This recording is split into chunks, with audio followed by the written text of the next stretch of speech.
Kumusta mga kabiwas? Papunta tayo ngayon sa Bagasbas, sa Kalakuya, Kano. Silipin natin yung MB Victor kung saan ay aayusin ngayon ng mga mekaniko yung transmission at hindi gumagana ng mga nakaraan. Nabasa daw ng tubig alat. Shoutout sa kaibigan natin kay Dins Vlog ng Paracale. Kumusta sa'yo kaibigan? Sana lagi mong subaybayan ang vlog ko. Dito tayo ngayon kay Kuya Kano. Dito tingnan natin yung ginagawang speedboat. Kaya dumating daw yung mekaniko. Tingnan natin. Ayun sila bigwasan. Nauna na. Sa daan nito. Ayan. Magaspas tayo.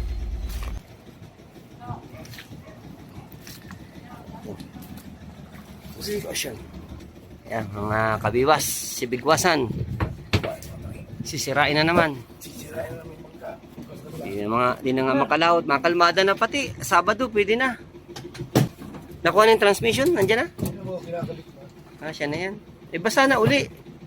Pag-muntik na naman, basa na naman. Pulong na naman. Hagul na yan. Nasaan ang bilge pump mo? Tinanggal nga namin battery. Pandarin mo na agad. Mga kabiwas, oh. So, inaayos na naman. Na naman. Mas maraming ayos ito kaysa sa under eye. Napansin ko na. Na-stuck ay. Ito daw dahilan, oh. Inuuba na kaisip. Pati si Sir inuuba na, oh. Mas matindi ang puti nung kay Sir. Magkakalaot na ito ngayon mga kabiwas. Dahil nagmahal ang gasolina, si Bigwasan, ginawan 3. Marami raw itong pambili ng gasolina. Yan o. May 2 pang makina kinabit ko. So, ganyan pag namahal ang crudo. Crudo pala. Mas mahal na sa gasolina ang crudo ngayon. Kaya dinagdagan na ni Bigwasan. Ganun na rin lang anya. Wala na rin lang. Di rin lang makalaon. Walang katulad. Yeah. Tara na, wana na, huh? Yagi with Steven. Yeah. Yo, tara na, handa na ba? Baka ready fishing rod, nakaset na, yeah. Yo, tara na, handa na ba? Baka ready fishing rod, nakaset na, yeah. Yo, tara na, handa na ba? Baka ready fishing rod, nakaset na, yeah. Yo, tara na, handa na ba? Baka ready fishing rod, nakaset na, yeah. Sabay tayo sa agos ng dagat, pawis at tawa, walang katulad sa bawat tirada at bawat linya. Saya't adventure sa Kabiwas TV, bida ka, huli o wala, wag mag-alala. Ang importante ligaya at alaala. Dagat ay yamang ng alagaan natin para sa susunod na trip. Ready na rin, yeah. Yo, tara na, handa na ba? Baka ready fishing rod, nakaset na, yeah. Yo, tara na, handa na ba? Baka ready fishing rod, nakaset na, yeah. Yo, tara na, handa na ba? Baka ready fishing rod, nakaset na, yeah. Yo, tara na, handa na ba? Baka ready fishing rod, nakaset na, yeah. Kabiwas TV, Kabiwas TV, Kabiwas TV. Yes, na.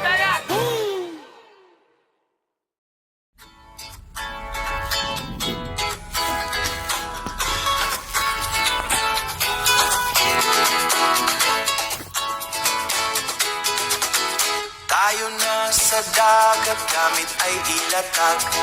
Isda na hanap, nasa ilalim ng dagat. Di makatulog sa gabi, dahil isip ay bumiyahe.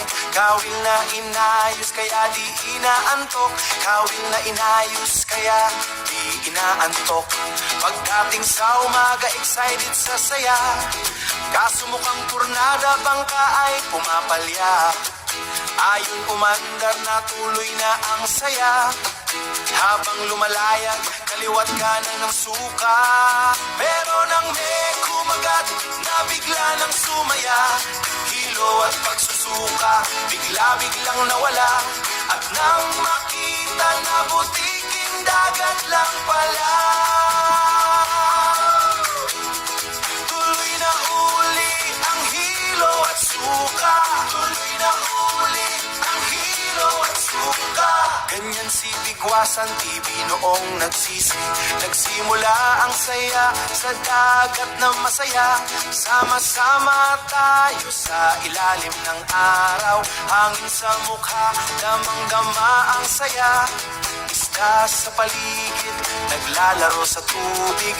Kahit anong mangyari, tayo'y magkasama. Sa bawat alon, may kwento tayong dala. Hawak kamay, sa dagat ay walang sawa. Ngunit sa likod ng saya, may mga pagsubok. Ngunit sa ngiti, lahat ay nalalampasan. Tuloy na uling ang saya sa dagat. Ilog at suka, lahat ay napapawi. Isda at alon, kasama sa saya. Tayo na sa dagat, walang kapantay na ligaya. Tayo na sa dagat, walang kapantay na ligaya. Kabiwas TV, Kabiwas TV. Sabay tayo sa agos ng dagat. Pawis at tawa, walang katulad. Sa bawat tirada at bawat linya, saya't adventure sa Kabiwas TV. Bida ka, huli o wala, wag mag-alala. Ang importante'y ligaya at alaala. Dagat ay yaman na alagaan natin. Para sa susunod na trip, ready na rin. Kabiwas TV, Kabiwas TV. Adventure sa dagat, pawis at halala.